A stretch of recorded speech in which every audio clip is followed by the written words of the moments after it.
ज्यावेळेस आपण आपल्या बाळाचं नाव ठेवत असतो त्यावेळेस एखादा फक्त शब्द आपण निवडत नाही, तर त्यामागे एक विश्वास असते, श्रद्धा असते किंवा कधीकधी त्यामागे भक्तीही दडलेली असते. तसंच काहीसं आमच्याही बाबतीत आहे. मी आणि माझे हजबंड प्रभू हनुमानांचे भक्त असल्यामुळे आम्हालाही त्याचे नाव त्या रिगार्डिंगच ठेवायचे होते, पण त्यामध्ये थोडंसं युनिक आणि असं ट्रेंडी नावही पाहिजे होतं. त्यामुळेच आम्ही आमच्या बाळाचे नाव वायू ठेवलेले आहे. तर वायू हे प्रभू हनुमानजीचं एक रूपही आहे, ते ऊर्जा आहे किंवा न दिसणारी एक ताकद म्हणू शकतो, तेही आहे. आणि हे नाव ठेवलं असताना एक गोष्ट आम्हाला सातत्याने जाणवते किंवा मी रोज ती अनुभवतो, ती म्हणजे when I was pregnant I use to listen the Hanuman Chalisa every day.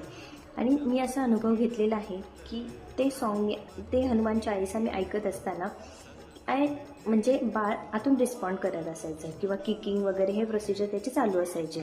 आणि आत्ताही जेव्हा मी ती हनुमान चालीसा टी व्हीला लावते त्यावेळेस मी असं अनुभवलं आहे की तो कितीही फजी असेल, क्रँकी असेल, रडत असेल, तो विदिन सेकंड ज्यावेळी ते शब्द त्याच्या कानावरती पडतात एकदम शांत होतो, एकाग्र होतो, जणू काय तो एक एक शब्द तो अनुभवतोय किंवा एका शब्दामध्ये तो गुंग होतो आणि खूप छान ते तो एन्जॉय करतो किंवा रिस्पॉन्स करतो. तर अशाच प्रकारे त्यामध्ये एक ऊर्जा आहे किंवा एक शक्ती आहे की ज्यामुळे ते बाळाशी ते जोडलं गेलेलं आहे.